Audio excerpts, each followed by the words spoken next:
Yes. Habari za wakati huu wa Tanzania.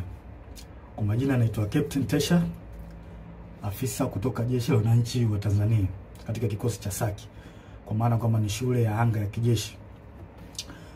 Awali ya yote napenda kumshukuru Mwenyezi Mungu, muumba mbingu na nchi, kwa kunipa uhai na afya mpaka muda huu ambapo nazungumza nanyi wa Tanzania wenzangu.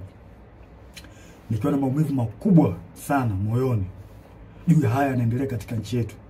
Nimejaribu kutafakari sana mpaka muda mwingine kufikia kumshirikisha Mungu kwamba nikiwa naiona hatari kubwa sana ambayo ipo mbele yetu kama taifa.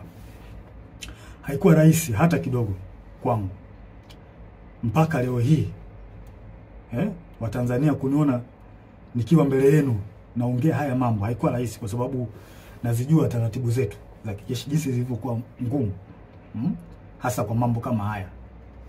Haikuwa rahisi hata kidogo kutafakari mpaka kuamua kufanya hiki.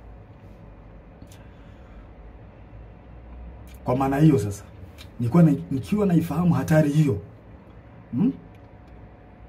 iliyopo mbele yangu juu ya hichi ninachokifanya kwenye utaratibu wetu, desturi zetu, pia katika mambo mengine, sitojali hizo hatari kwa namna yoyote.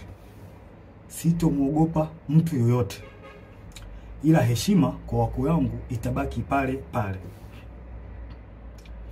Hivyo basi nimeweza kuandika barua kwenda kwa wakuu wangu wa kazi, kwa maana kwamba CDF na wengine, kuwaeleza kwamba siridhishwi kabisa kwa yanayoendelea nchini, na naiona hatari kubwa sana katika taifa letu. Hivyo basi ni vema kama jeshi kuchukua hatua haraka sana kabla hatujachelewa, kwa kuwa imani pekee iliyobaki kwa Tanzania ni jeshi lao. Japo muda mwingine wanasiasa wanajaribu kuliingiza jeshi letu kwenye mambo ya siasa,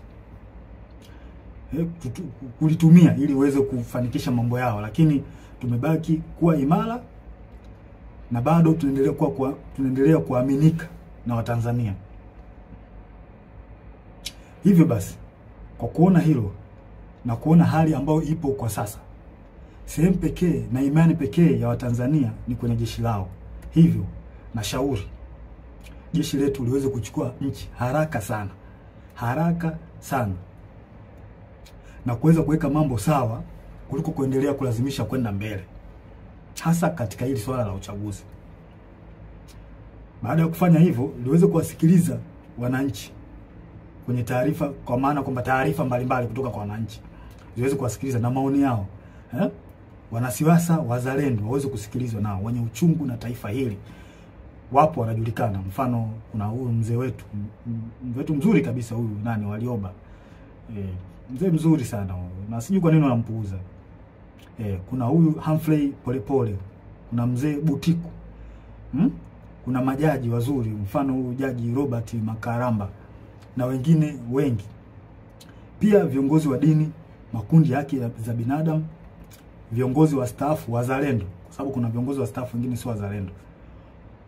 Wanaharakati wazalendo wanaoisaidia taifa kwa kuibua mambo mbalimbali, mfano mambo ya ufisadi, matumizi mabaya na madaraka, na kuibua mambo mengine ambayo yanaisaidia jamii kwa namna moja au nyingine kuweza kutatua kero mbalimbali za kijamii. Kama sasa tukipuuzia hili, basi tusije kuepuka lawama pindi mambo yatapokuwa mabaya. Yaani tusije kuepuka lawama kabisa kama tukipuuzia kufanya hivyo. Sasa nilikuwa naomba, kabla hatujaendelea mbele zaidi, nilikuwa naomba kuna jambo moja tujaribu kuliangalia hapa. I think inaweza kutupa mwanga mzuri kwa mambo mengine ambayo nitakayoelezea hapo mbele. Kuna kitu kimoja kinaitwa deep state. Deep state. Nitaenda direct.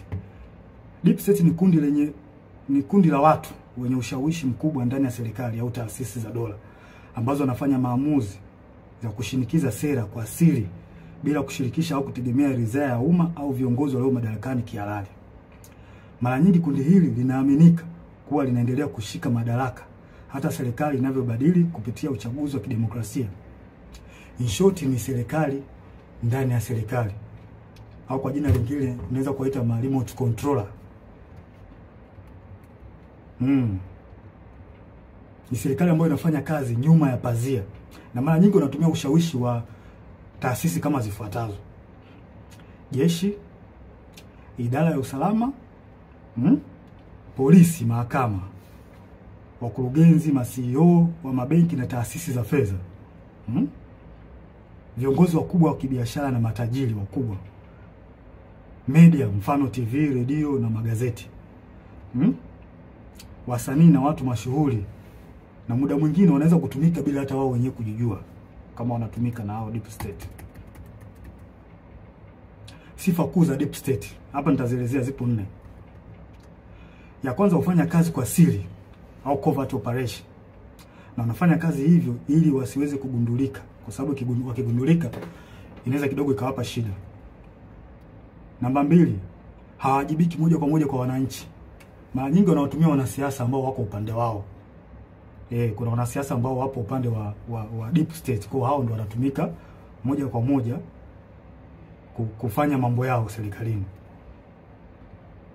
Hutumia taarifa za siri, propaganda au vitisho kudhibiti hali. Pindi mambo yao yanapoanza kujulikana na wananchi, mara nyingi wanatumia vitisho kwa kutumia vyombo vya ulinzi na usalama, au wanaweza kutumia media. Na baadhi ya watu nashangaa tu influencer from nowhere, mtu anaanza kumtukana mwenzake bila sababu.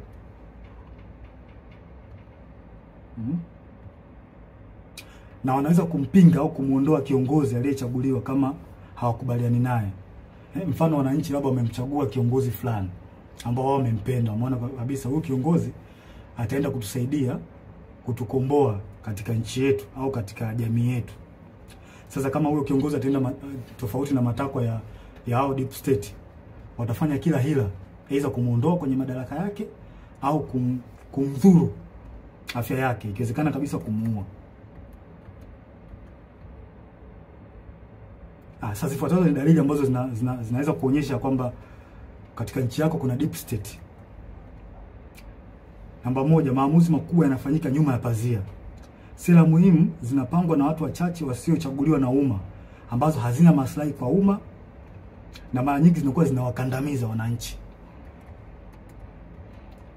Namba 2, idara za usalama zinakuwa na nguvu zaidi ya kawaida. Vyombo vya ujasusi, mfano polisi, usalama, vinaonekana kutenda mambo kinyume na sheria au kibali kutoka serikalini au bunge, kwa sababu muda mwingine wanapokea amri kutoka huko kwenye deep state. Namba 3, ukosefu wa uwajibikaji. Unaweza kukuta kuna hali ya rushwa au kuna rushwa ambayo imefanyika katika taasisi fulani, na unashangaa tu from nowhere watu hawachukuliwi hatua, wanaekeana kinga. Na inaonekana kabisa watu wamefanya hizo hujuma za rushwa. Hakuna uwajibikaji, unaachwa. Namba 4, kampeni za habari na propaganda. Hutumia media, mfano magazeti, TV, radio na mitandao kwa ajili ya kutengeneza propaganda pindi unapoona taarifa zao au siri zao zinajulikana. Hutengeneza namna ya kuweza kuficha huo ukweli.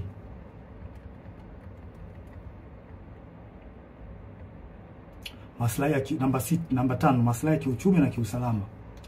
Watu wachache sana, mfano wafanyabiashara wakubwa, familia za kitajiri na taasisi za fedha, wanashirikiana moja kwa moja na maafisa wa usalama au jeshi. Yaani wanakuwa kitu kimoja, wanatengeneza bondi. Na pia mikopo au tenda au mikataba ya kitaifa ambayo ina faida, wanapeana wao kwa wao. Wanapeana maslahi wenyewe kwa wenyewe. Si watu wazuri hao. Namba 6, kukandamizwa kwa wakosoaji au whistleblowers. Wapiga filimbi au waandishi wa habari za kichunguzi mara nyingi wanakandamizwa, ikiwezekana kuuliwa au kudhuriwa pindi wanapotoa habari zao, pindi wanapofichuliwa. Na vyombo vya habari muda mwingine vinavyofanya hivyo, mara nyingi wanachukuliwa hatua. Hivyo vyombo vya habari vinachukuliwa hatua na hao watu kwa sababu wana mkono mrefu.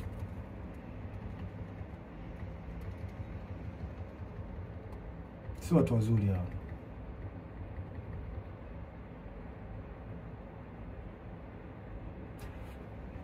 Huendeleza maslahi hata kama ni kinyume na matakwa ya umma au sheria. wananchi hata mkipiga kelele vipi kuhusu hali mbaya au matatizo ya nchi, wao hawajali. Yaani wanafanya mambo kwa maslahi yao, hawajali wananchi hawa watu. Hawajali kabisa. Wanafanya mambo kwa faida zao wenyewe.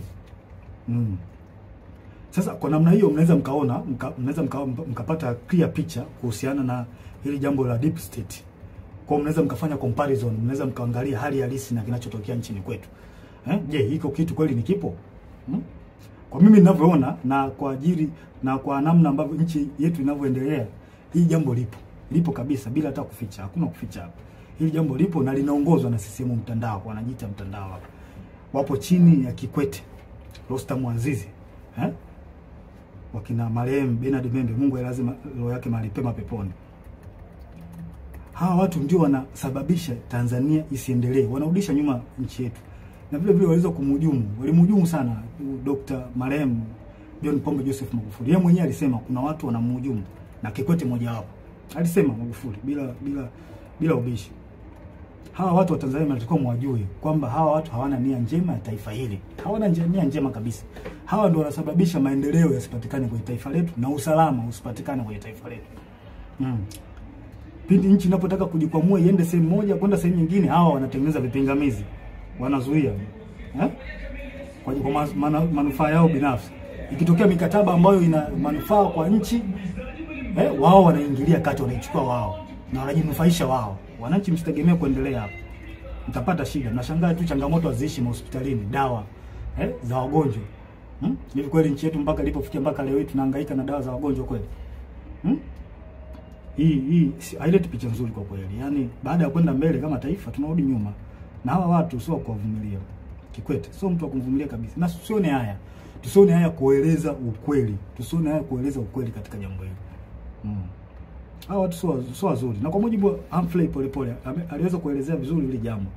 Kwamba hawa watu walikuwepo tangu kipindi cha Mwalimu Nyerere.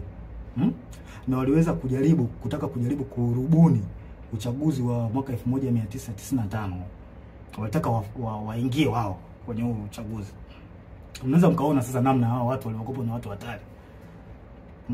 Hawa watu hawakubaliki na tusikubali kama taifa. Tusikubali kwa ruhusu hao kwa sababu hawa watu wakiendelea kuwepo, wakiendelea kushika hizi nyazi, tusitegemee kupata maendeleo.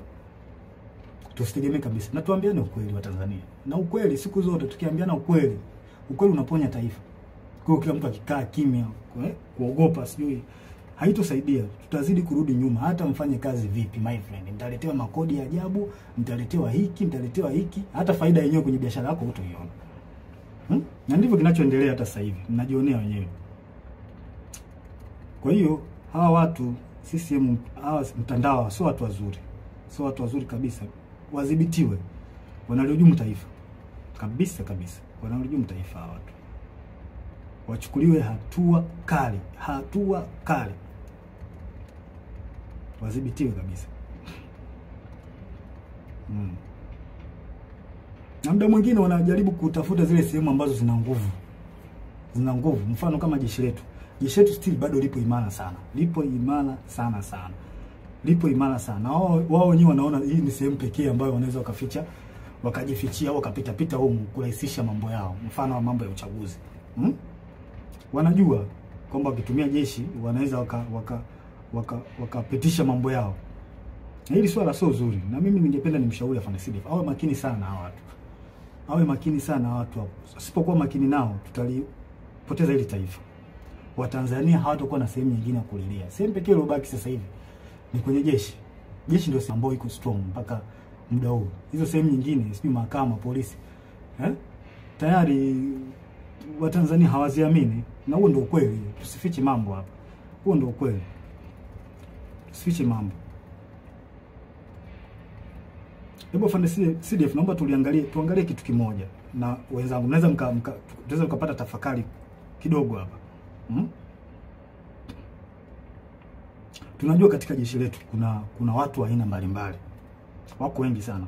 Kuna waumini wa Askofu Gwajima. Kuna watu ambao pia walikuwa wanampenda Magufuli. Kuna watu ambao pia ni waumini wa Roman Catholic. Na ambao pia wamesikitishwa sana na kupigwa kwa huyu padri wao Father Kitime. Kuna watu pia ambao ni watu ambao wanapenda haki, wanachukizwa tu na mambo ambayo yanaendelea nchini. Wapo kwenye jeshi letu, wapo watu wengi wazuri, wapo. Pia tuna watu ambao ni kabila la Kimasai ambao pia wameumizwa sana na swala ambalo linaendelea huko kwa ndugu zao, ikiwemo na wao wenyewe kuondolewa kwenye hii Ngorongoro na Loliondo, kufukuzwa. Wapo kwenye jeshi letu wa Masai, wapo. Wapo wengi sana. Pia kuna askari ambao ni ndugu, jamaa na marafiki na watu ambao waliotekwa na kuuawa. Wapo ambao wana undugu au na urafiki. Wapo.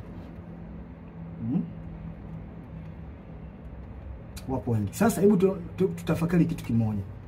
Sasa kama hawa watu wapo na kwa namna moja au nyingine wameumizwa na haya ambao au wameathirika kwa namna moja ama nyingine na baadhi ya matendo ya serikali.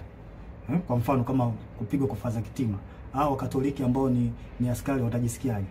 Kufungiwa kwa kanisa kwa la Askofu Gwajima, au waumini ambao ni askari kwenye jeshi letu watajisikiaje? Au wa Masai, maafisa na askari ambao ni wa Masai wamefukuzwa Ngorongoro huko ndugu zao, au ongezekana wao wenyewe watajisikiaje? Au askari na maafisa ambao ni wapenda haki, wanapenda tu kuona kwamba nchi inaenda katika misingi ya haki, wakiona haya yanayoendelea nchini watajisikiaje? Sasa vipi sasa ikionekana kwamba hao wanasiasa wanajaribu kulazimisha jeshi litumike kuwanufaisha wao, hasa chama tawala? Hawa watu hawa watajisikiaje? Watahisi vipi? Wakati chama tawala hicho ambacho kimeshika dola ndicho kilichowaumiza, kilicholeta machungu, kufungiwa kanisa, kufukuzwa kwa Wamasai Ngorongoro, Wakatoliki kwa Father Kitime kupigwa. Unadhania watajisikiaje watu? Sijui mnanielewa? Kwa hiyo tujiepushe sana Afande Sidif, na kuomba mkuu wangu, tujiepushe sana kukubali au kukubaliana na hawa wanasiasa kujaribu kuweka mambo yao kisiasa, kututumia sisi kupitisha mambo yao kisiasa, kutengeneza fia kwa Watanzania. Tusiruhusu watu wafanye hivyo. Tutaligawa jeshi. Hao wanajeshi hao waliofanywa haya yote nilioeleza, wana maumivu, tunajua wana maumivu makubwa kiasi gani. Wanajisikiaje kwa ambayo yanafanyika? Au waliotendewa ndugu zao, maaskofu zao, wanajisikiaje? Tunajua wanawaza nini kwenye akili zao. Je, vipi sasa wakihisi kwamba hao wanasiasa wanataka kulitumia jeshi lao, watajisikiaje? Si wataona kama jeshi nao limewatenga, liko upande wa watu ambao sio watu wazuri? Hii ni hatari sana kwa taifa. Tusikubaliane hata mara moja. Na mimi binafsi sikubaliani nayo. Sikubali jeshi kuhusishwa na mambo ya siasa, kwa sababu ni hatari. Ni hatari kwa taifa. Tuambiane ukweli. Yaani ukweli utatusaidia sana. Na haya mambo hata alishasema baba wa taifa Mzee Warioba, alishakataza sana. Tusirihusishe jeshi kwenye mambo ya siasa. Tutaharibu nchi. Tutaleta mgawanyo mkubwa sana. Kuna maaskari na maofisa ambao wanapendezwa sana na the way huyu mwenyekiti wa Chadema Tundu Lissu anavyofanya hizo siasa zake, wanapendezwa nao. Huwezi kumlazimisha mtu, hivyo kitu kipo moyoni mwake. Sasa vipi sasa wakiona kwamba jeshi linahusishwa na wanasiasa wanalitumia kwenye mambo ya watu watawala ambao wamemzuru au wanaendelea kumshikilia vibaya huyo wao Tundu Lissu, watajisikiaje? Tunatengeneza bomu ambalo linaweza kuja kutulipukia baadaye tukashindwa kulidhibiti. Tujiepushe sana na haya mambo. Sio mambo mazuri kabisa. Yanahatarisha taifa letu kwa kweli. Tusiweze kuyavumilia kabisa. Tuwe wawazi kuyaongea. Sasa huu ni ushauri wangu kwanza tusidanganye kwamba wananchi hawajui kinachoendelea. Hilo swali inabidi tulitoe kabisa akilini mwetu kwamba wananchi hawajui wananchi wanajua vizuri kinachoendelea. Tusijidanganye kwa hili. Kwanza nashauri kitu cha kwanza, jeshi lichukue nchi na kufanya mambo yafuatayo. Tuzuie uchaguzi. Afande Sidif, na kushauri zuia uchaguzi. Huu mchaguzi una mtego mkubwa sana. Umekiuka sheria, katiba ya nchi. Na sisi pekee upande wetu ndio tunaweza kuzuia. Neki hawawezi, kwa sababu nao wanatufaika katika hili. Kwa mkuu wangu na kushauri usiingie kwenye mtego wa kuruhusu huu uchaguzi kufanyika. Na kama tukiruhusu, tutakuwa tumekosea sana Watanzania. Huu uchaguzi una makashfa mengi, kashfa za rushwa, ubabaishaji kwenye kila sehemu, ubabaishaji. Sheria zinavunjwa. Hivi tujiulize, unaingiaje kwenye uchaguzi taifa likiwa limegawanyika? Hivi hatuoni haya mambo, hatuoni au tumeziba masikio yetu kwamba taifa limegawanyika? Mkuu, tusiruhusu taifa limegawanyika. Hili swala halina kificho, linaelezeka na linaonekana. Viongozi wa dini wameshauri, mzee Warioba, mzee Butiku, wameshauri sana juu ya haya mambo. Lakini watawala wameendelea kuwa na viburi, hawataki kuwasikiliza. Japo hawa wanashauri vitu vya msingi, hawataki kuwasikiliza. Maana yake nini? Kipi kinafichwa mpaka kulazimisha uchaguzi? Kipi kipo Ikulu ambacho kinalazimisha uchaguzi kufanyika? Mnaficha makosa yenu, hamtaki makosa yenu watu wengine wakichukua nchi makosa yenu yasijulikane. Kwa hili hamtoki. Hivi tunaingiaje kwenye uchaguzi ukiwa na kashfa kubwa nzito, wizi wa kula? Na kwa nini kauli nzito kama Mheshimiwa Polepole, ambapo NIDA amesema kwamba NIDA na NEC na sisi zimeunganishwa pamoja mfumo? Hii kauli haiwezi kupuuziwa. Hatuwezi kuacha ipite hivi hivi hata kidogo. Uchaguzi usimamishwe ili swala lichunguzwe.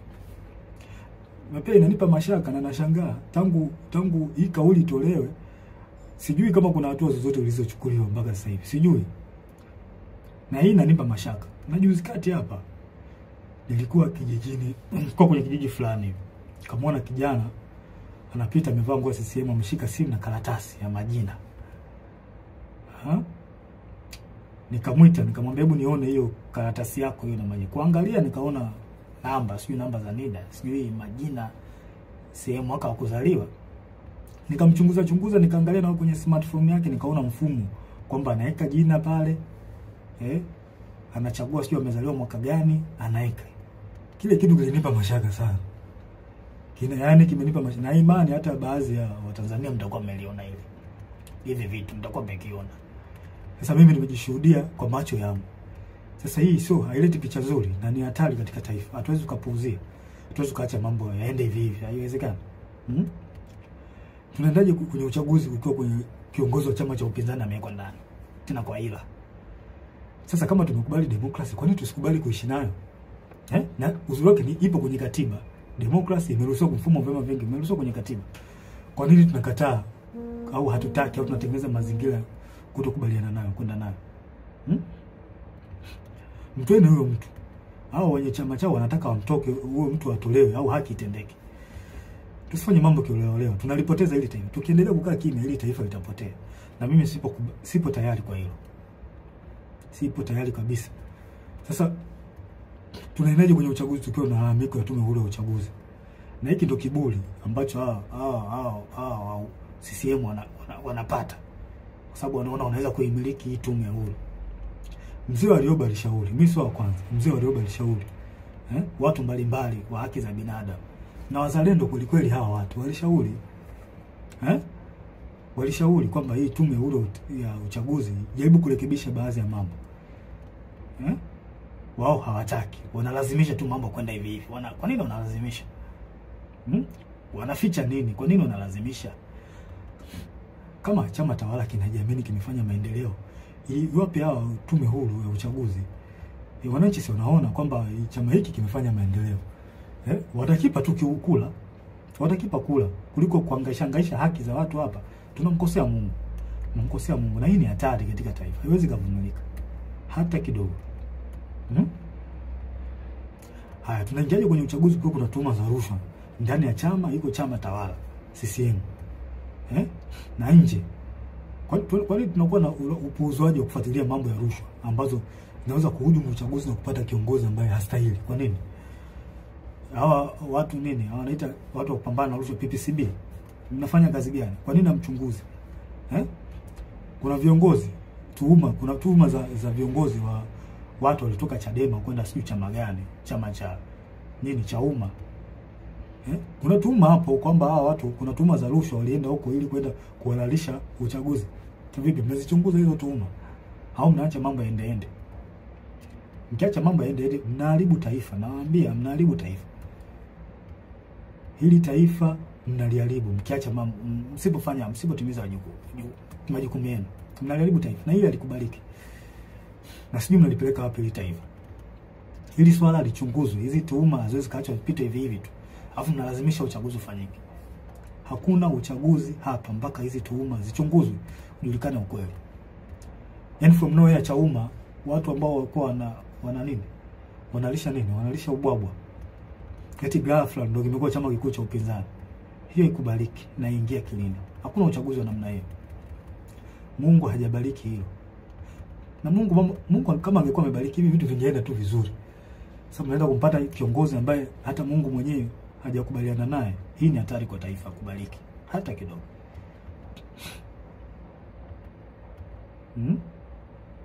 Sasa tunaingiaje kwenye uchaguzi kwa kuna uonevu zaidi wa chama cha upinzani? Kwa makusudi wanazuia kufanya hata mikutano yao. Wanafunguliwa kesi za hila na za ovyo za kuwazoofisha. Wafuasi wao wanakamatwa, wanatekwa, wengine wanauawa. Kama vile sio Tanzania. Hili halikubaliki. Halikubaliki hata kidogo. Kama tumekubali mfumo wa demokrasia, kwa nini tunashindwa kuishi nao? Mfumo wa demokrasia tumeukubali na tumeweka kwenye katiba. Kwa nini tunakubali kuishi? Kwa nini hatutaki kuishi nao? Kama hatutaki demokrasia, hii demokrasia mfumo wa vyama vingi, basi tuiondoe. Kuliko kufanya tu mambo kiolela, mnaua watu, mnawapiga, mnawazoofisha, sio vizuri, leti picha nzuri. Hawa ni Watanzania wenzetu. Haitaki hili swala, mimi sikubaliani nayo. Hiki kitu kipo ndani ya katiba. Mfumo wa vyama vingi upo ndani ya katiba. Sasa kwa nini mnawazoofisha hawa vyama hivi vya upinzani? Kwa nini mnawazoofisha? Wengine mnawafungulia makesi. Kweli hili halikubaliki. Alafu ngoja niwape mbinu chama tawala. Ngoja niwape mbinu ambayo iko very clear. If you really want to destroy or defeat the opposition party, the only thing is to derive development that will directly impact the life of citizen. Hii ndo the only way ya kuweza kudestroy chama cha upinzani. Pelekeni maendeleo kwa Watanzania. Pelekeni maji, pelekeni maendeleo yale ambao ni tangible, ambao direct itawafikia Watanzania, wananchi wenyewe. Hapo ndo njia sahihi ya kuweza kuua vyama vya upinzani. Na sio kama hivi mnavyofanya, mnawaua, mnawapiga. Haileti picha nzuri. Sio jambo zuri. Hao wote ni Watanzania. Sio jambo zuri kabisa, likubaliki. Mnamkosea Mungu bure. Haya, mtaingiaje kwenye uchaguzi? Hata chama chenyewe iko chama tawala. Uteuzi wao wa kiongozi wao hauna uhalali. Watu wamelalamika, wameenda mpaka mahakamani. Wengine mpaka leo wanalalamika kwenye vyombo vya habari na mitandao ya kijamii kwamba kiongozi wao hajateuliwa kwa mujibu wa katiba yao. Tunaendaje kwenye uchaguzi kwa staili kama hiyo? Nafasi za ubunge zimekuwa za rushwa. Ndugu jamaa na marafiki ndio wanapewa hizo nafasi. Sasa mtaenda kutengeneza serikali ya aina gani? Wale watu waliochaguliwa na Watanzania wenyewe na wananchi waliopitishwa kwenye kura za maoni, ambao wananchi wanawaamini kwamba ni watu wazuri na watendaji kazi wazuri. Mmewakata. Mmeka watu wetu. Sasa nashangaa mtaenda kutengeneza serikali ya aina gani huko mnapotaka kwenda? Hii ni hatari kwa taifa na haikubaliki. Haikubaliki hata kidogo.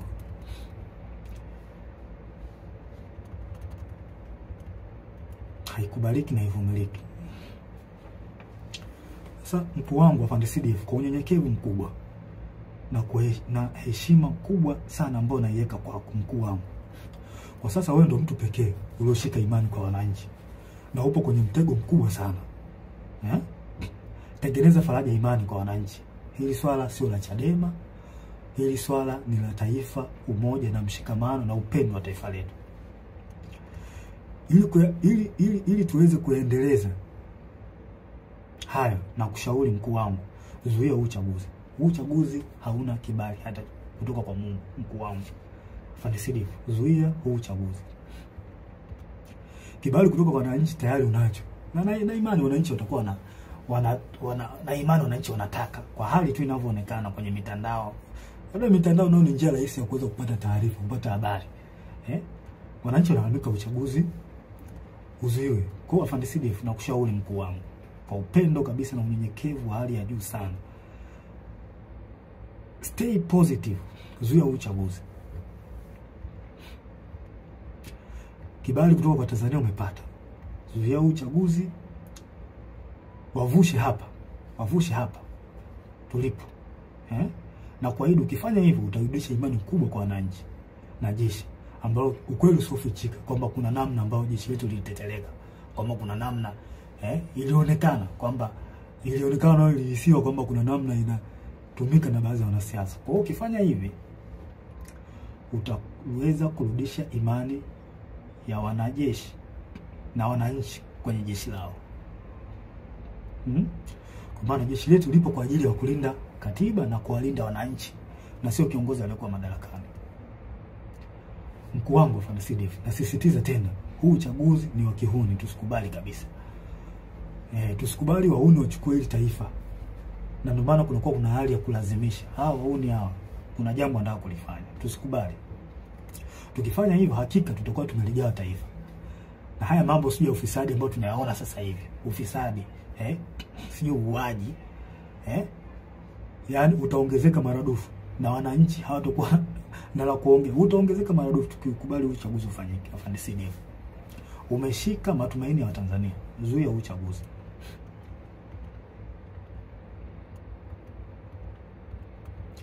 Na haya mambo hata hii kashfa hii ya kuuliwa kwa Magufuli. Tanzania hawa si ndio watumia wenyewe kwanza. Si ndio hawa wanatumia. Sasa just imagine kwamba wamechukua hili taifa. Wamechukua. Nani atachunguza kifo cha Magufuli kama wao wenyewe ndio wanahusika? Nani atarekebisha mikataba ya bandari? Mikataba mbalimbali ikiwemo mkataba wa bandari. Ikiwa wao ndio wamepitisha. Mikataba migodi, makaa ya mawe. Nani ataifuatilia wakati wao ndio wahusika wakuu? Inatia mashaka sana. Nani atafuatilia ukiukwaji wa haki za binadamu? Nani atafuatilia ukiukwaji wa utumiaji vibaya wa ofisi za umma, ikiwemo wao ndio wanahusika, ikiwa kwamba wao ndio wanahusika? Nani atafuatilia? Mkuu wangu Fandesidi, tusipochukua hatua za kuzuia huu uchaguzi, basi tunaenda kupoteza hili taifa na kuwasaliti wa Tanzania. Tusipofanya hivyo, tunaenda kuwasaliti wa Tanzania. Tujiulize kwa nini wanalazimisha na kutumia nguvu kubwa katika huu uchaguzi. Kwa nini wanalazimisha hawa watu? Kuna nini wanaficha ambacho hawataki wa Tanzania wakijue hapo Ikulu? Kuna nini hiki hawa watu wanaficha mpaka walazimishe? Yaani mambo yanaenda tofauti na katiba, wao wanalazimisha tu. Tofauti na sheria za uchaguzi wanalazimisha. Kuna nini? Wanatumia marushwa, wanatumia nguvu kubwa sana mpaka kuua watu. Kuna nini wanaficha? Mkuu, kila siku wananchi wanalia kwa haya yanayoendelea nchini. Wanalia sana. Huko mitandaoni ukipita unaona. Hawana tena mahali pa kukimbilia kupata msaada. Maana kama mahakama yenyewe hawana imani nayo. Na mahakama ipo upande wa tawala. Jeshi la polisi ndio kabisa lipo hivyo, hawaliamini. Na huo ndio ukweli usofichi. Yaani hapa ni kuongea ukweli. Tukitaka kuliponya taifa letu tuongee ukweli. Hawaliamini. Na inasemekana kwamba watekaji wenyewe hao wenyewe ndio wanahusika. Hao jeshi la polisi baadhi yao wanahusika na utekaji. Bunge nalo ndio hivyo. Most of them kule ni chama tawala. Hawaliamini. Kwa hiyo sehemu pekee ambayo wananchi wanaiamini ni kwa jeshi lao la wananchi wa Tanzania. Wananchi wanalia sana mkuu.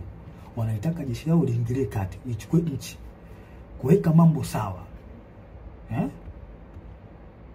Ili mambo na uchaguzi uende vizuri. Sasa kwa nini tusiwasikilize hawa wananchi wetu? Kwa nini tunawapuuza? Hili ndio jeshi lao, jeshi la wananchi ndio jeshi lao hawa wananchi. Tunataka tuwasikilize. Tusipowasikiliza hawa wataenda wapi? Hawa wananchi wataenda wapi tusipowasikiliza? Je, tunataka waingie mtaani wenyewe wakapambanie nchi yao? Kama sisi na sisi hatutaki kuwasikiliza wananchi. Na wananchi hao ndio jeshi lao. Kwa hiyo tunataka maana yake ni kwamba tunawataka hao wananchi waingie mtaani wenyewe wakajikomboe, wakachukue nchi yao. Kwa hiyo tunataka hivyo. Mkuu, tusipowasaidia tutakuwa tumefanya usaliti mkubwa sana kwao. Na mimi daima, mimi Captain Tesha, nitakuwa upande wa wananchi. Hili naliongea bila kificho, bila kuogopa mtu yoyote. Nitakuwa upande wa wananchi. Watanzania tambueni, kama jeshi lisipoingilia kati, basi jueni wanajeshi wengi wapo upande wenu. Tambueni hilo. Wanajeshi wengi hawakubaliani na kinachoendelea nchini. Wapo upande wenu.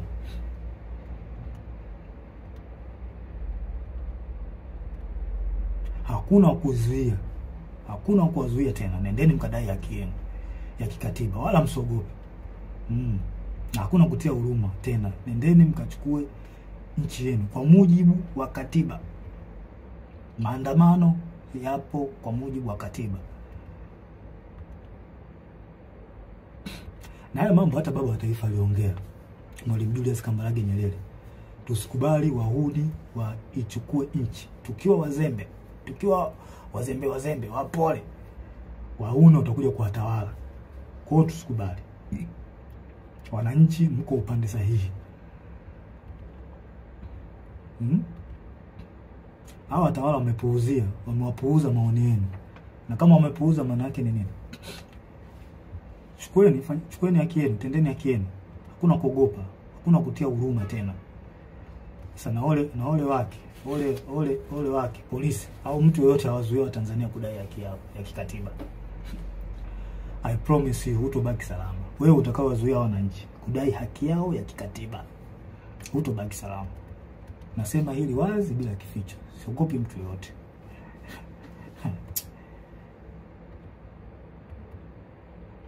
Ngoja niwaambie tu ukweli. Mimi napenda sana kuambia ukweli, hasa katika mambo critical kama haya, mambo ambayo yanahusu nchi.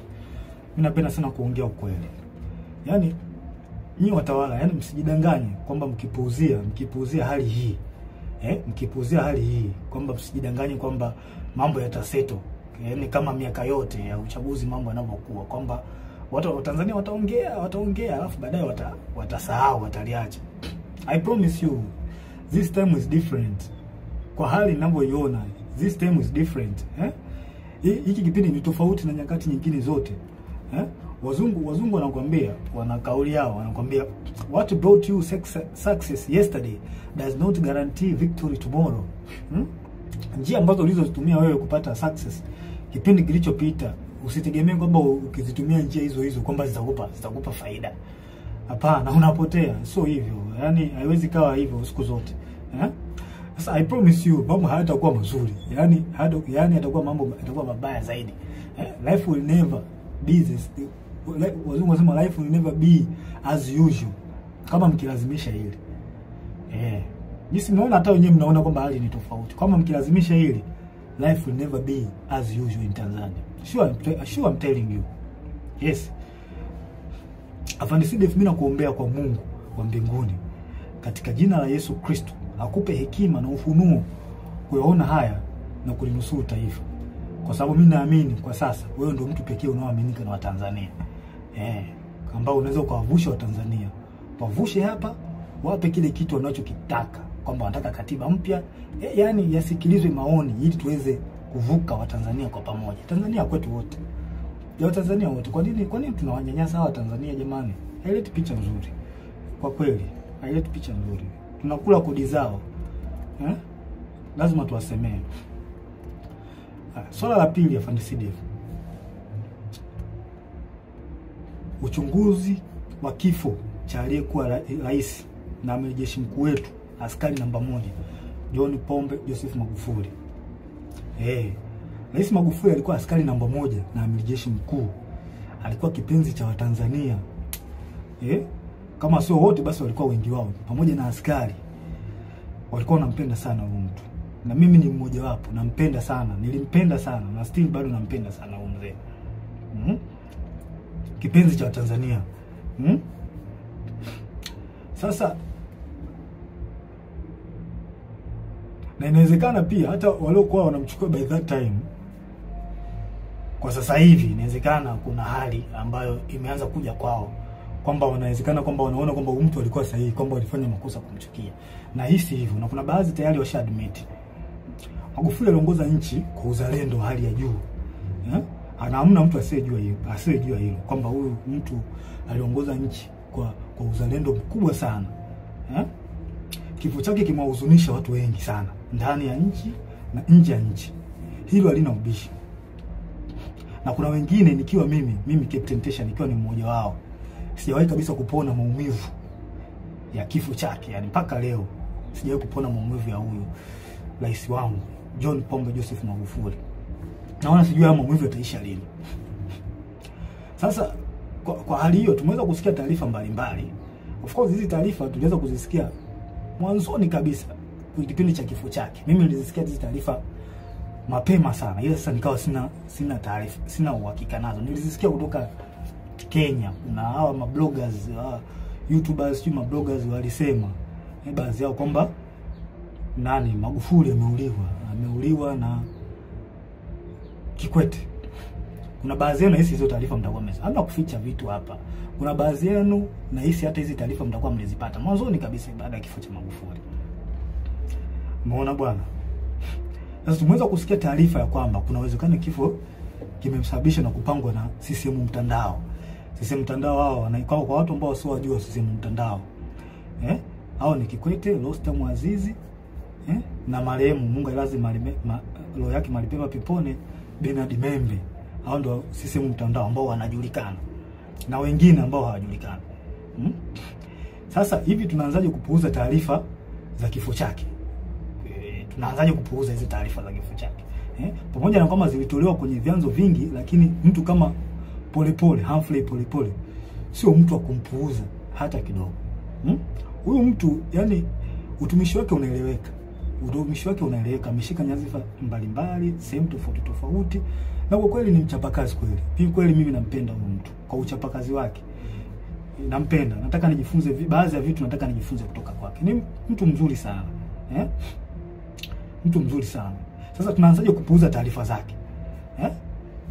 Tunaanzaje kuzipuuza hizo taarifa za Polepole? Hizi taarifa zake haziwezi kupuuzwa hata kidogo. Na rais hata usalama wa taifa wanazo. Polepole ameeleza hata hizi taarifa za kuuliwa kwa Magufuli hizi, usalama wa taifa walikuwa wanazijua. Na hata CCM wenyewe baadhi yao walikuwa wanajua. Na hili swala linanisikitisha sana mimi binafsi. Linanisikitisha sana. Na rais hata wazalendo wengine linawasikitisha kwamba tangu taarifa hizi zimetolewa hakuna hatua yoyote iliyofanyika. Na huyu mheshimiwa Polepole ameeleza vizuri sana kwa ushahidi situation nzima zewe ilivyokuwa ameeleza vizuri tu kwamba amiri jeshi mkuu kuna uwezekano ameuawa na wanamtandao. Sasa najiuliza hivi utaratibu wa kupuuza taarifa muhimu kama hizi kwenye taifa letu umeanzia lini? Umeanzia lini kupuuza taarifa ya kifo cha mheshimiwa wetu Magufuli? Umeanzia lini kupuuza taarifa zinatolewa na mtu kama Polepole? Kwa nini mnapuuza? Kwa nini mjafanya uchunguzi mpaka sasa hivi? Hili swala linasikitisha sana na linatia mashaka, na sijui tunaelekea wapi kama taifa. Hivi ni kweli tupo serious kama taifa? Hivi kweli tuna mapenzi mema na taifa letu au tunaigiza uzalendo? Kuna watu wengine wanaigiza uzalendo, yani wao wanaigiza, hawana ule uzalendo kutoka moyoni. Wapo kwa ajili ya maslahi. Hii tabia kuchukulia poa mambo muhimu katika taifa letu limeanza lini? Hili alikubaliki.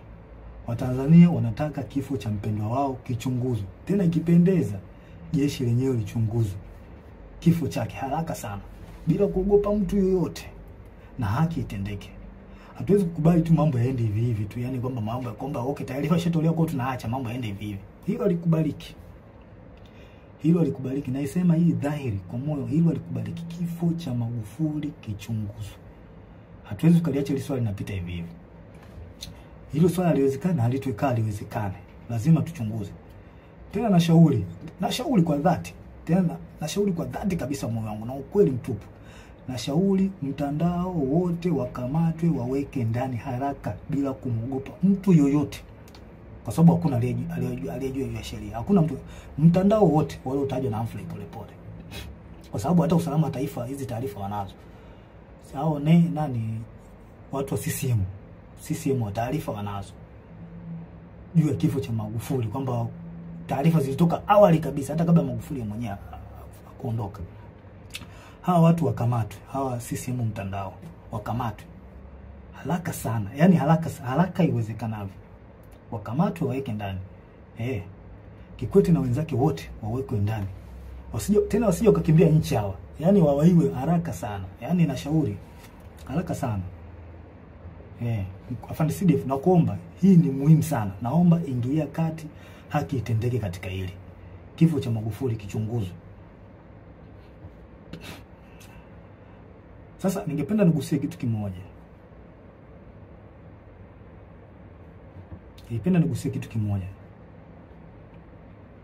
Mwaka 2005 kuna kiongozi mmoja wa kijeshi ilisemekana alilishwa sumu.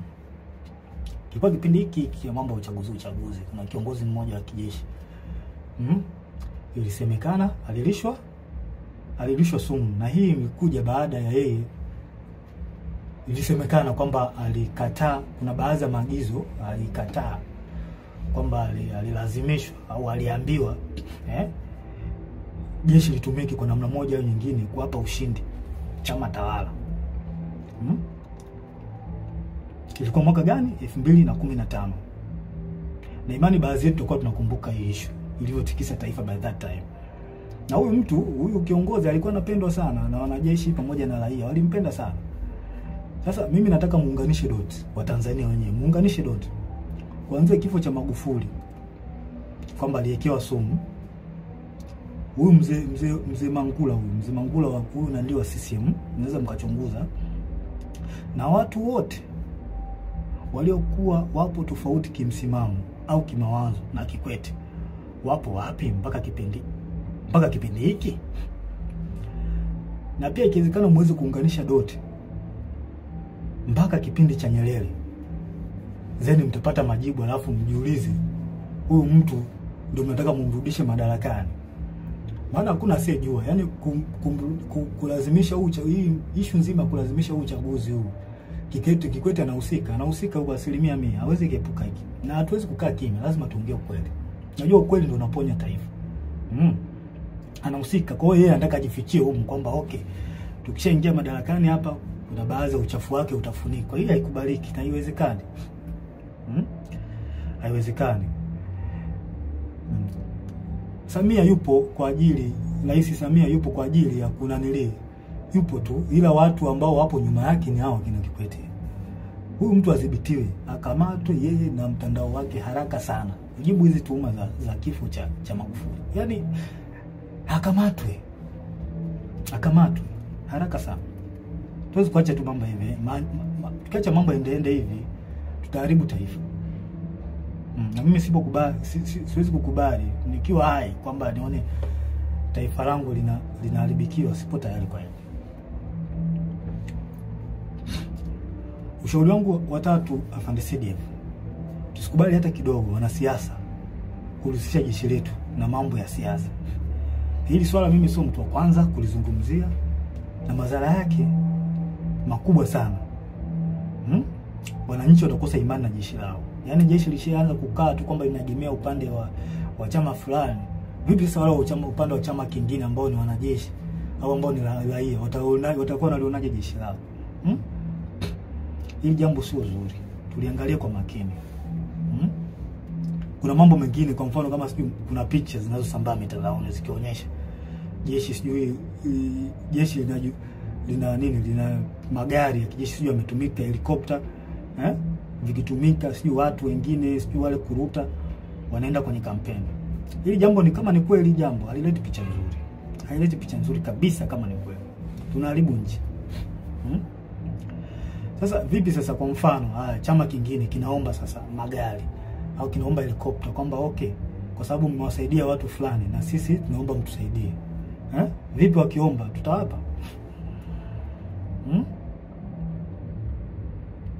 Tutawapa.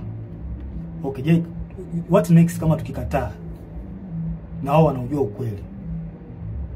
Haya mambo ndio maana Mwalimu Nyerere na pamoja na Warioba waliyakataa siasa, wanasiasa kulitumia jeshi. Sio kitu kizuri, linagawa, litakuja kugawa taifa vibaya sana. Mimi sikubaliani nao. Sababu madhara yake ni makubwa sana. Tutavunja ule umoja.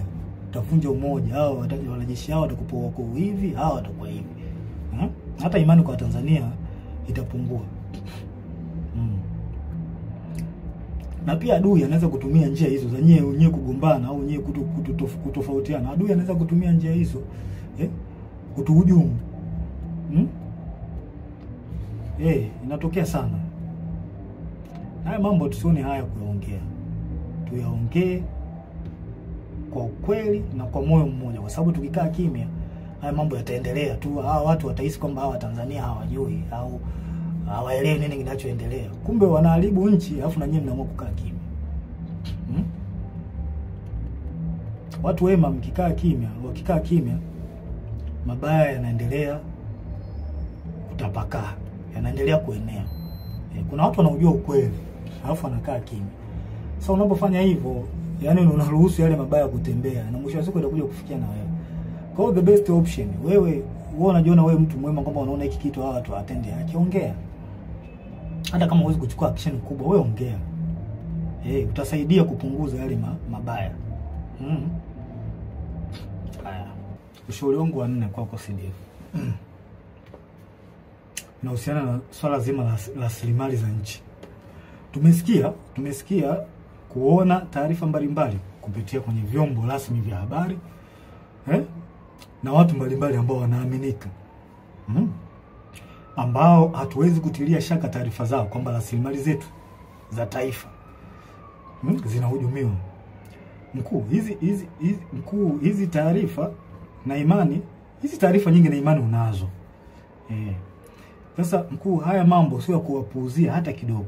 Swala mkataba bandari, ambao ndio usalama wa taifa. Bandari ndio usalama wa taifa. Swala migodi. Migodi mbalimbali ya makaa, mawe, dhahabu. Swala Ngorongoro. Naomba na nashauri mkuu wangu liangalie na lifanyie kazi. Watu wa Ngorongoro wapewe haki yao.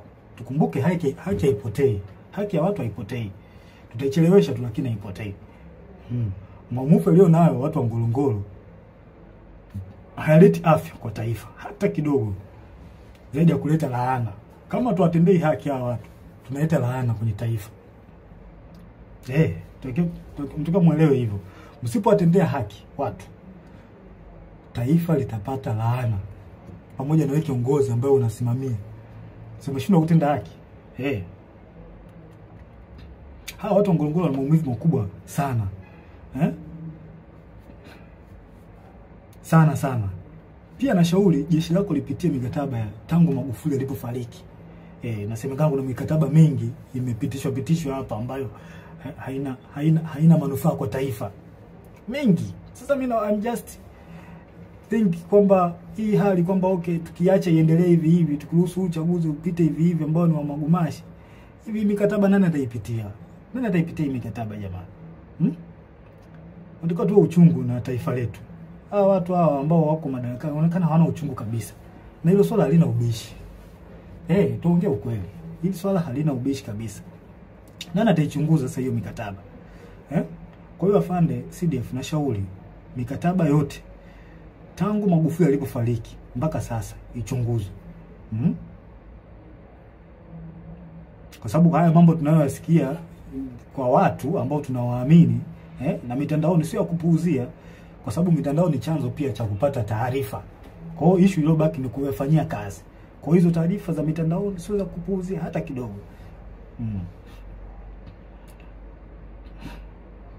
Tusikuta tu kwamba tumeuza nchi. Maana tukianza kupuuzia mambo ya mikataba, tunaweza kukuta kwamba tumeuza nchi bila kujijua. Na kuanza kuhangaika sijui na kodi za bodaboda, sijui kodi za mawinga. Kama mawinga nao mtu amemaliza zake chuo, ameamua ajishikize tu kuwa winga eti naye anatakiwa alipe kodi. Huu ndo mwanzo kuonyesha kwamba rasilimali zetu zimeuzwa. Mnashindwa kusimamia rasilimali vizuri, mnaanza kuhangaika na watoto. Boda mlimbisha kodi ya nini? Winga. Mtu yuko Kariakoo kule anajitafuta, mnataka mumlipishe kodi. Sijui kodi za kufanya biashara mtandaoni, sijui ukiposti nini, sijui mambo ya kodi. Kweli ndio tumefikia huko. Haikubaliki. FANCDF, naomba uione hii hatari. Hii halikubaliki. Kodi za mtandaoni. Yaani mtu anafanya biashara yake, anaposti vitu vyake, nataka muende kumdai kodi. Does not make sense. Hii haina maana kabisa. Hii sio ishara nzuri kwa taifa. Yaani badala ya kuendelea mbele, kurahisisha maisha ya wananchi, sisi tunarudi nyuma na kuzidisha ugumu wa wananchi. Yaani serikali inatokea ifanye maendeleo kwa ajili ya kurahisisha maisha ya wananchi. Yaani wananchi wapate unafuu, wajisikie fahari kuishi katika nchi yao. Sasa sisi ndio tunazidi kuwekea ugumu. Haya makodi ambayo hayana ajabu haya yanatoka wapi? Hii inaonyesha tumeshindwa kusimamia rasilimali zetu. Kwa hiyo FANCDF tunashauri rasilimali zichunguzwe. Mimi binafsi sipo tayari kuvumilia haya hata kidogo. Sipo naongea hii kwa moyo wa dhati. Siogopi kitu chochote. Yaani siogopi kitu chochote. Issue kama ya kifo, kufa ndio kitu ambacho siogopi kabisa. Kwa sababu mpaka nimeamua kuwa mwanajeshi, swala la kifo nilikuwa nalijua. Kwa hiyo siogopi. Sipo tayari kuvumilia haya hata kidogo. Baba wa taifa alisema tukiwa wahoga kuyazungumza na kuchukua hatua kwa mambo haya, ipo siku taifa litatawaliwa na wahuni. Hii ni kauli aliongea baba wa taifa. Mnaweza mkaiangalia kwenye speech yake. Na baba wa taifa ndio mtu ambaye tunamchukulia kama ni mtu ambaye anatuongoza. Zile speech zake zinatuongoza taifa kuelekea katika sehemu ambayo ni nzuri kimaendeleo. Sasa kama baba wa taifa ameliongea hili, mimi sio mtu wa kwanza. Mimi naishi katika nanili zake, speech zake. Na hiyo dalili, hiyo kauli aliyoongea baba wa taifa kwamba tukiwa hawa wauni wakiachwa, tukiacha mambo bila kuyaongea, mambo mabaya bila kuongea, ipo siku taifa litatumiwa na wahuni.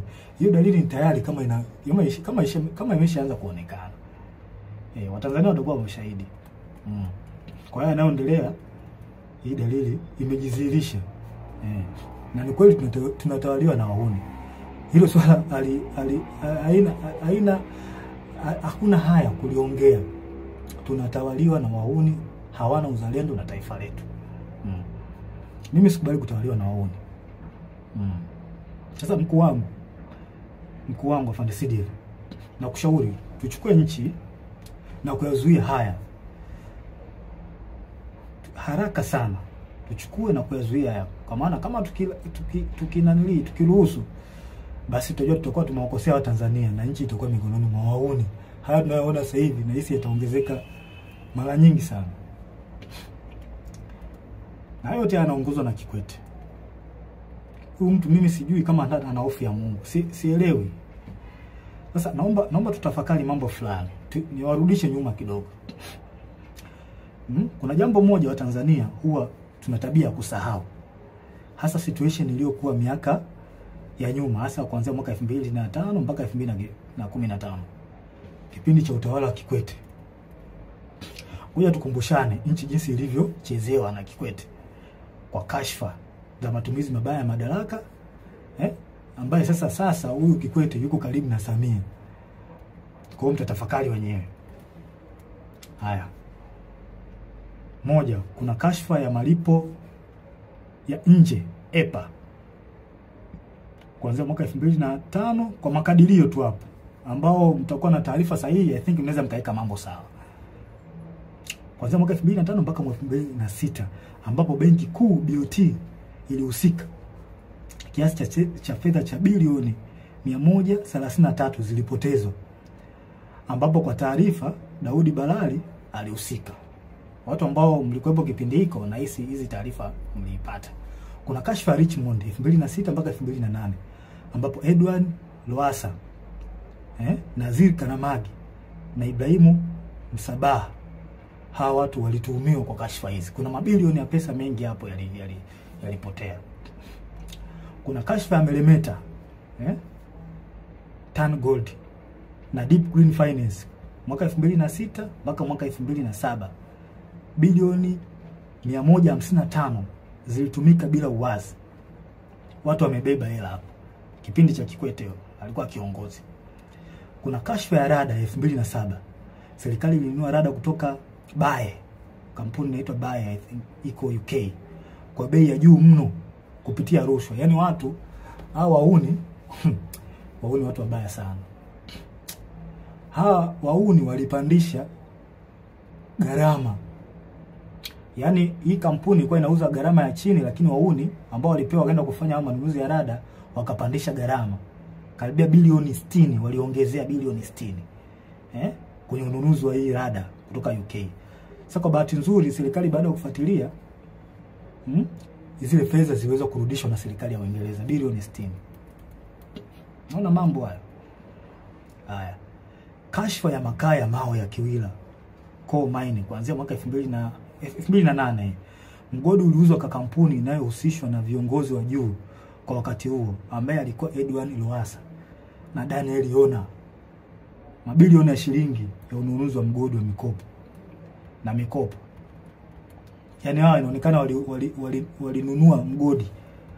Walinunua mgodi kwa gharama, walifanya hujuma kununua mgodi kwa gharama ya chini. Hujuma hizo. Kuna kashfa nyingine ya shirika la ndege la Tanzania ATCL 2008 mpaka 2010. Mabilioni ya pesa ya hasara kwa shirika. ATCL iliingia mkataba mbovu na South Africa Airways.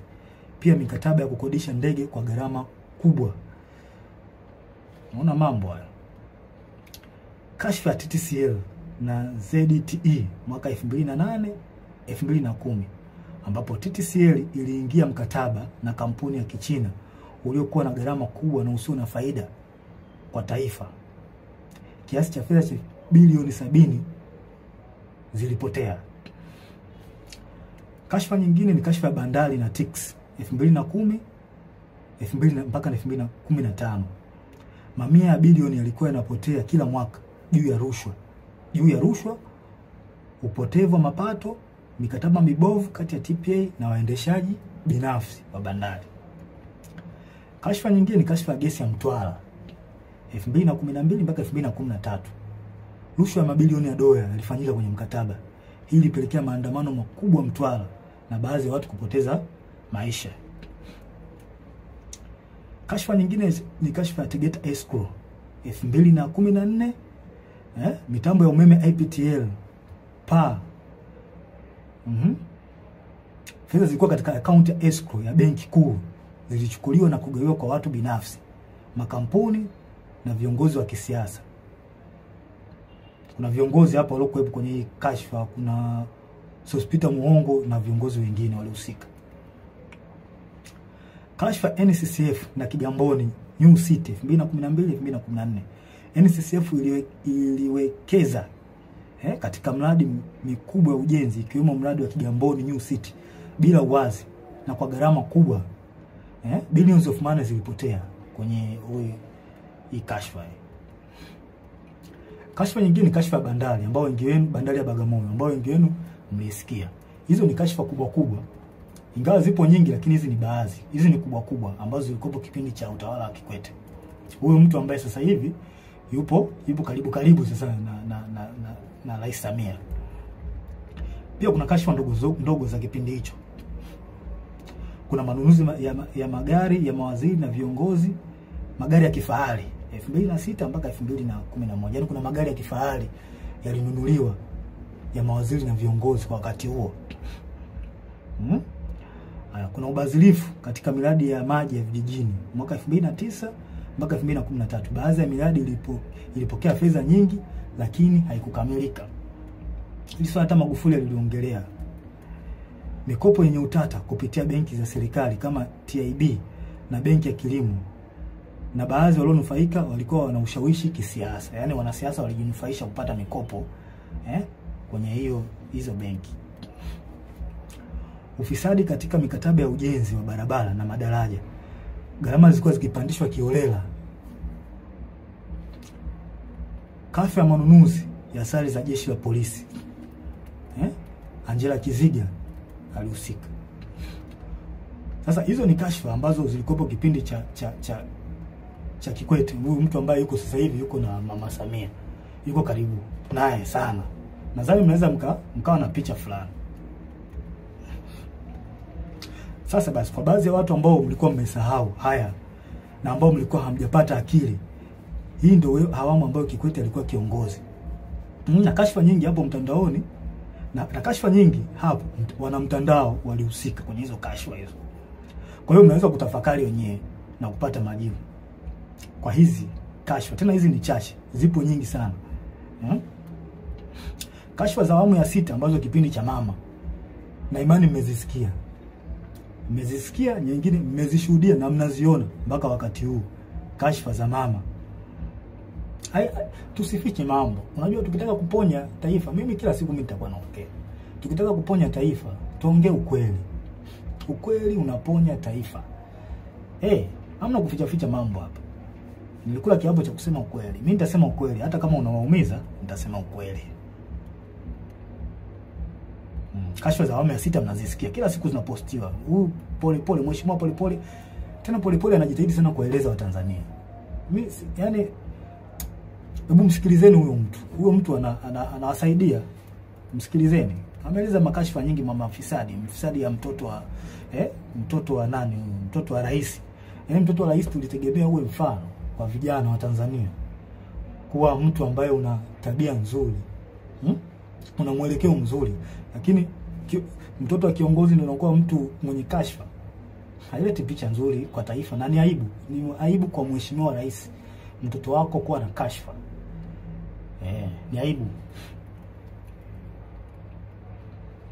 Aibu sana.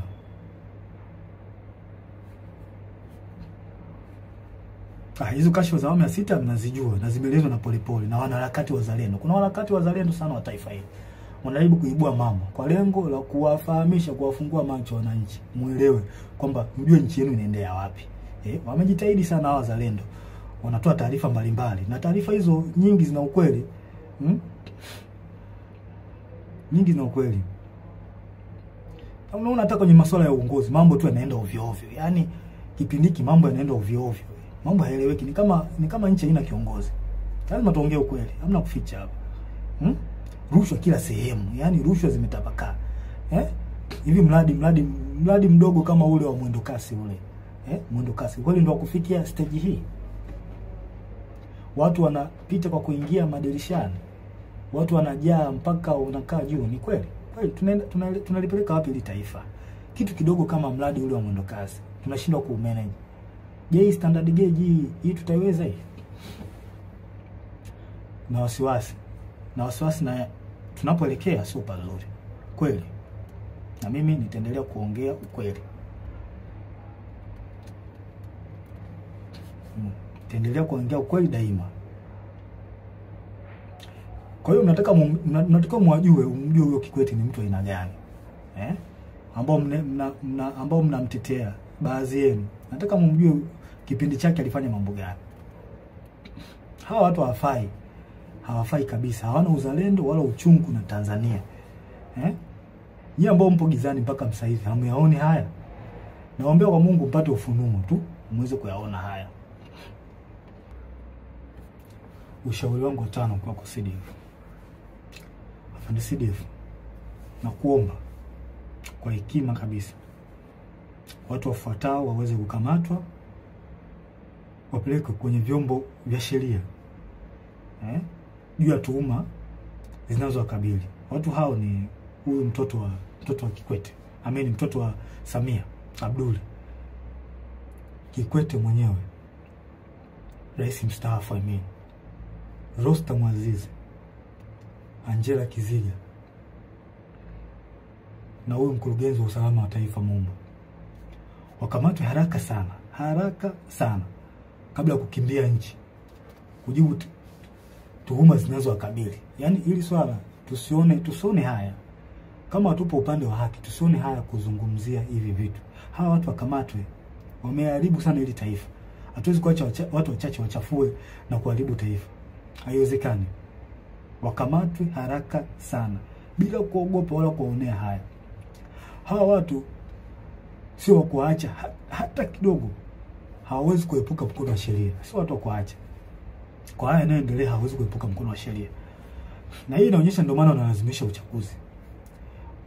Ili wafiche uchafu wao. Inabidi tulifikirie hili swala. Kwa nini hawa watu wanaficha, wanalazimisha sana uchaguzi? Kuna vitu ambazo wanavificha.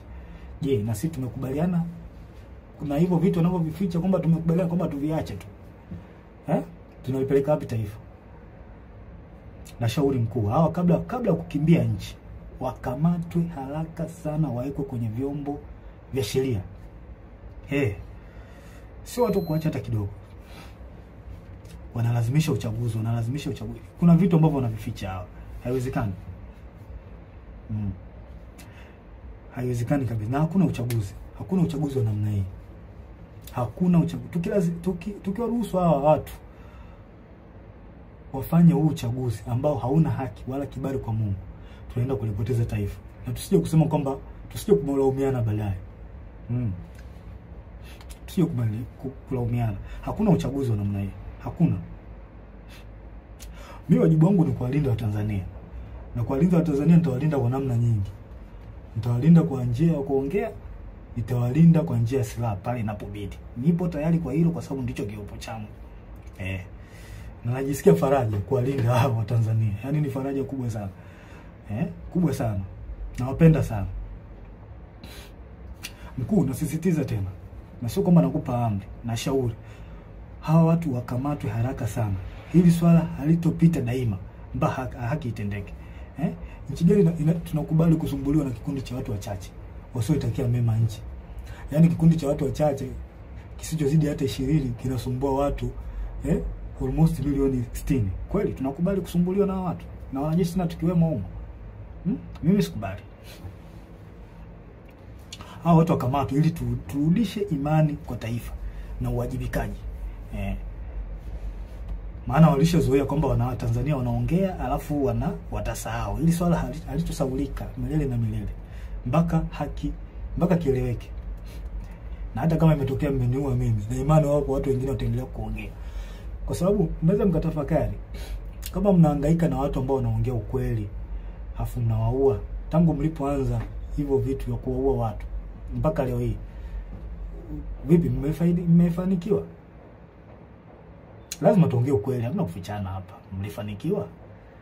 Kwa mimi nitaongea, mkiniua watakuja watu wengine kuongea. Mpaka kieleweke. Haki lazima itendeke hapa. Nyerere alishasema tukikaa kizembe wauni watakuja kututawala. Mimi sikubali kutawaliwa na muone.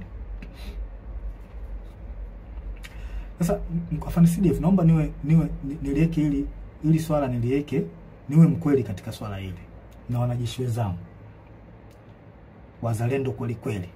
Naomba niliweke ili swala liwe open kwenu. Tusipokuwa makini, jeshi letu litakuja kutekwa na wanasiasa. Hii inakuwa mwazi kabisa, sincerely.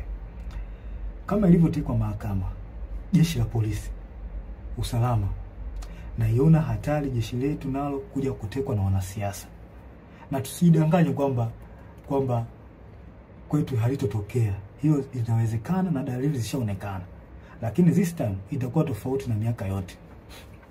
Hawa watu wamefanya maovu mengi sana. Hawa kina Kikwete, Rostam, Samia, wametumiwa kwa mambo mengi sana, maovu na mazito kweli kwa taifa hili. Hivi mnahisi watakaa kizembe? Watakaa kizembe tu? Lazima walazimishe kwa uchaguzi. Lazima walazimishe. Kwani tunadhani kwamba hatujui au wanadhani kwamba hawajui hatari ambayo iko mbele yao kwa yote waliyofanya?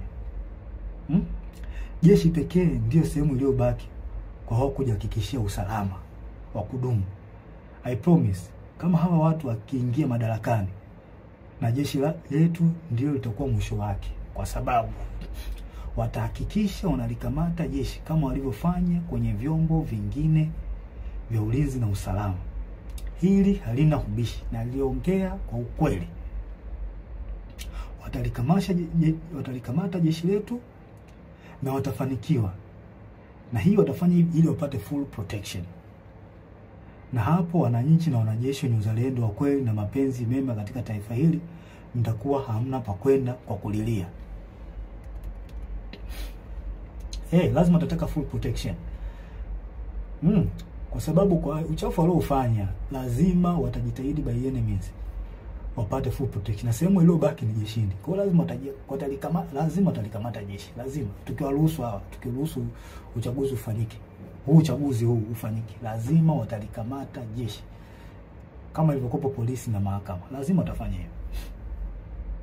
Je, tupo tayari kwamba tunakubali wafanye hivyo? Au tuone hii hatari ambayo iko mbele yetu?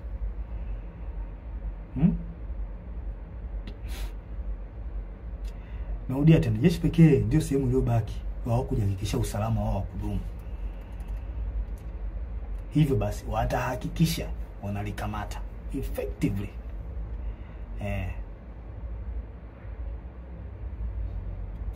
Hawa watu wa FARDC lazima wadhibitiwe haraka sana. Na sio jambo la kupuuzia hili. Ushauri wangu sio jambo la kupuuzia hili FARDC. Hawa watu wadhibitiwe haraka sana. Sio watu wazuri hawa. Sio watu wazuri kabisa. Yaani sio watu wazuri. Sasa wanasiasa wastaafu, wanasheria wastaafu, viongozi wa jeshi wastaafu, viongozi wa dini, hivi hamuoni hii hatari ambayo iko mbele yetu? Ingawa baadhi yenu mmejitokeza kuongea, lakini wengi wenu bado mpo kimya. Au mnadhani kwamba hili swala haliwahusu? Now I promise you, hii hatari mkikaa kimya, kwa sababu nyinyi mnajiona mko salama, nyinyi viongozi wastaafu na wengine mnaona mnakaa tu kimya, mnajiona mko salama. I promise you, hii hali ikitokea, madhara yake na nyinyi mtakuja kuona baadaye. Lazima itawafikia. Lazima mtawafikia, itawafikia tu. Sasa hivi mnaona kwamba mnakaa kimya, mnaacha tu mambo yanafanyika ovyo ovyo, nyinyi mnakaa kimya.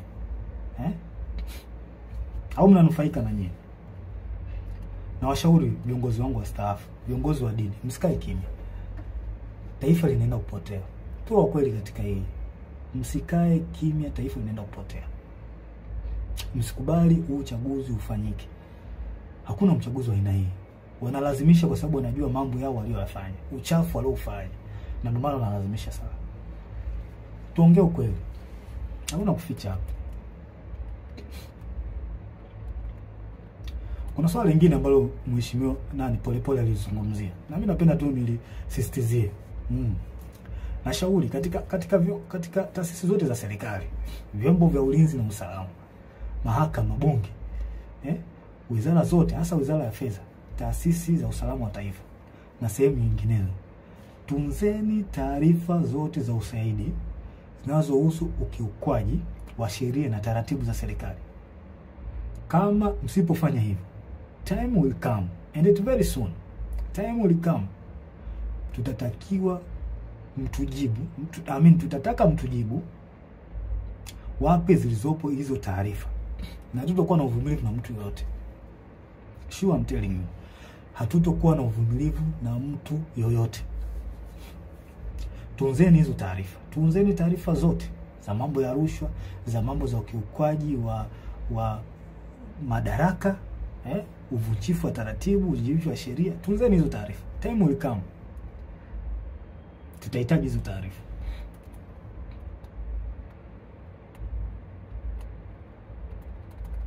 Hatuwezi kuacha mambo yanaenda hivi tu kwenye taifa. Yaani sasa tutakuwa ni taifa la aina gani? Kwamba tuache tu watu wanafanya wanayoyafanya, tuache. Hili halitakuwa ni taifa. Tanzania inaheshimika sana. Sasa watu wachache tusikubali waliharibu taifa letu. Iko kitu hakiwezekani.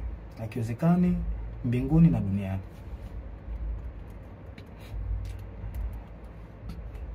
Pia nashauri wanasiasa na baadhi wakuu wa vyombo vya ulinzi na usalama, hebu tuache kutengeneza psychological fear kwa Tanzania. Hayo mambo yashapitwa na wakati. Tuache kutengeneza psychological fear kwa Tanzania, kutisha mara sio kupita mitaani. Hayo mambo yashapitwa na wakati. Tuwe watu wa kisasa, tuwe watu ambao tunafikiria positively. Hayo mambo yashapitwa na wakati. Uwezo kutumia njia hiyo ya miaka yote, kwa sababu ilikusaidia kipindi kile na kipindi hiki basi kitakusaidia. Tuache. Waache wa Tanzania wafanye mambo yao kwa mujibu wa katiba. Kama issue ya maandamano ipo kwa mujibu wa sheria na katiba. Waacheni wafanye haki yao. Kwa nini mnatengenezea mazingira ya kuatisha? Hii jambo sio jambo zuri. Tunavunja katiba mnapofanya hivyo. Maana mkifanya hivyo mnaongozea hasira hawa watu. Mwisho wa siku wanakomaa, wanazoea, wanaona kumbe watafanya hivi, kumbe watafanya hivi. Kumbe wanapita mtaani wanananili. Hebu tubadilike, hili sio jambo zuri, halina afya. Njia pekee ya kutuliza mambo hapa, yani njia pekee, the only way to settle down all the problem ni kufanya mwafaka wa kitaifa. Hiyo ndio njia pekee ambayo itasaidia haya yote kuliko kuatisha. Na watishaji wananchi, watu wenu walipa kodi hawa. Wake zenu hawa, wake zenu. Wa marafiki zenu, ndugu zenu, wachumba zenu. Ndio hawa wako uraiani. Kwa hiyo mnawatisha. Kwa nini mnawatisha? Sio jambo zuri. The only way ni kufanya mwafaka wa kitaifa. Kudumisha upendo na amani katika taifa, na sio kuwatisha raia. Mimi sikubaliani nayo, iko kitu na sikipendi. Tunataka tujue pia huu mwaka ni tofauti. Hili swala halihusu chama fulani, eti sijui chama cha upinzani. Hapana, hili swala ni la taifa.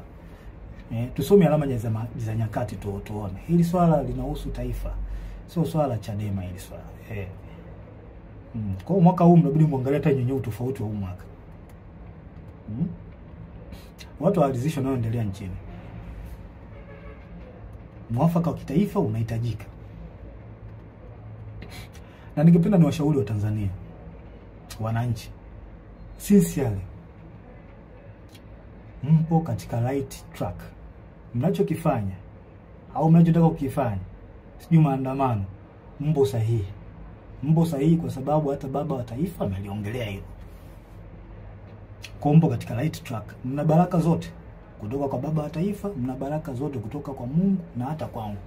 Na pia mnataka mtambue kwamba asilimia kubwa ya wanajeshi wapo upande wenu. Wengi hawezi kutoka hadharani kama nilivyotoka mimi, kwa sababu sio ujasiri wa kila mtu ambaye anaweza kufanya hivi. Ila mtambue wanajeshi wengi na askari, hata kwenye polisi huko na sehemu nyingine, wapo upande wenu. Wapo upande wenu kabisa. Na kwa sababu mnachokisimamia ni haki na kinaonekana, basi jua hata baba wa haki ni Mungu wetu, Mungu wa mbinguni, yupo upande wenu. Hakuna kuogopa wala kutia huruma. Hili naliongea kwa msisitizo. Hakuna kuogopa wala kutia huruma. Na ole wake, yani hapa naliongea sasa kwa kumaanisha ole wake polisi au mtu yoyote atakayewazuia wa Tanzania kutimiza haki yao kikatiba. Siku inakuja, I promise you, siku inakuja tutakuuliza kwa nini ulikubali kupokea amri ya kuwazuia hao watu au kuwaua au kuwazuru. Kwa nini ulikubali kufanya hivyo? Najua muamini, lakini siku iko njiani. Hatuwezi kuacha taifa lipotezwe na watu wachache. Iko kitu hakikubali. Hakikubaliki hata kidogo. Hayo mambo 6 yalikuwa ushauri wangu kwa wakuu wangu.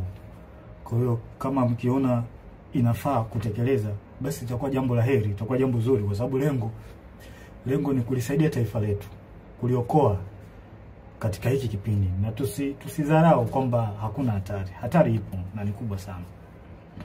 Sasa jambo lingine la mwisho, ningependa tu niwashauri wasanii na ma-influencers, wasanii mbalimbali na ma-influencers, vioo vya jamii hao wanajiita. Wasanii, jitahidini mkae upande wa wananchi. Huo ni ushauri ambao nawapa, japo sio wa ulazima sana, ila ningependa niwashauri mkae upande wa wananchi. Jifunzeni kwa wasanii wengine wa nchi nyingine. Matatizo kama haya yakitokea, angalieni woga wanakaa upande gani. Huo ni ushauri wangu wa bure na ni mzuri kabisa. Kama ikiona inafaa, mnaweza mkautekeleza. Ila kama mkiona haifai, pia mnaweza mkauacha. Nimemaliza. Ila kabla ya tarehe 29, Mungu akitupa uhai, nitarudi tena. Kabla ya tarehe 29, na kama kutakuwa hakuna mabadiliko yoyote, nitarudi tena. Lengo ni kuliokoa hili taifa. tulisaidie. Hatuwezi kukaa kimya. Nitarudi tena kabla ya tarehe 29. Asanteni na watakia wakati mwema. Mungu awabariki sana.